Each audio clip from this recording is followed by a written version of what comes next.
Hey guys, it's Olivia, and today I'm talking about interest rates and refinancing and cash out. I have a client that called me 3 days ago considering refinancing, and she bought, I guess coming up on like 8-9 years when rates were really low. Rates were kind of where they are now, where some well-qualified buyers are getting below 4% down. And here's just my experience and my thought. Generally, no. Refinance, in my opinion, unless you're about a full 2 points away in interest rate. So for example, going from like a 5.875 to a 3.75. But really, it really depends on your particular need. There's one way I absolutely love refinancing. If you are in your forever home, you've been there a while, and it just needs an update, like a new kitchen or a new master bath, or you're gonna get a pool. I think cash out refinances for those are really great options, because those are things that should be increasing the value of your home. So if you're increasing the loan amount on your home, I think that kind of makes sense. But here's where they're really bad. If you are looking to refinance for a comparable interest rate, and by comparable, I mean like 1 point really is kind of comparable. If you're considering that, just take into account that you're paying for a new loan. You're gonna pay origination fees over. You're essentially buying that house from yourself, refinancing, doing a new loan, and that can cost up to 3 to 4% of your loan amount. So if you're spending, just for example, if you're refinancing $150,000, it may cost you about $5,000 to get that refinance. $5,000 is a lot of money.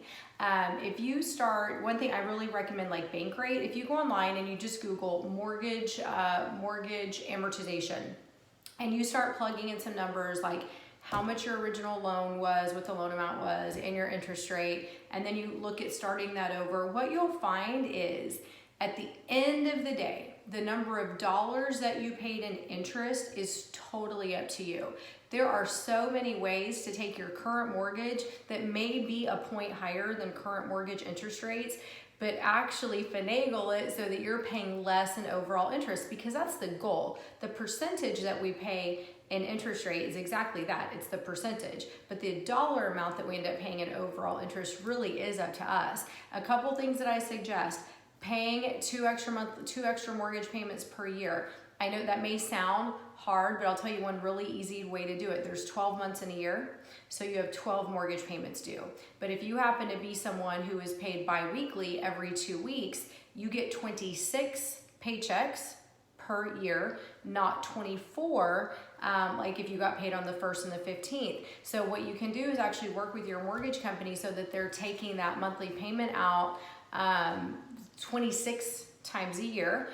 It's called a bi-weekly payment, I think. Anyway, that's one way to do it, or just saving up bonuses, commissions, they say unexpected windfalls. You get a small inheritance or anything like this. But by you paying down that principal, you are effectively reducing the amount in interest that you're going to pay. And if you really get down and break it down into the overall dollars, you might find that just paying down some principal and being strategic with your current mortgage can not only save you the cost of refinancing, but ultimately reduce the overall dollars that you're paying in mortgage. But like I said, for a cash out refinance, if you happen to buy, here's the thing, rates haven't been high since about 2000. When I started selling homes in 2000, all of my buyers were locking in 8 and 9% interest. Then around the time of 9/11, we saw the fastest drop that we'd ever seen. In that period of time, rates dropped almost overnight to about 6%.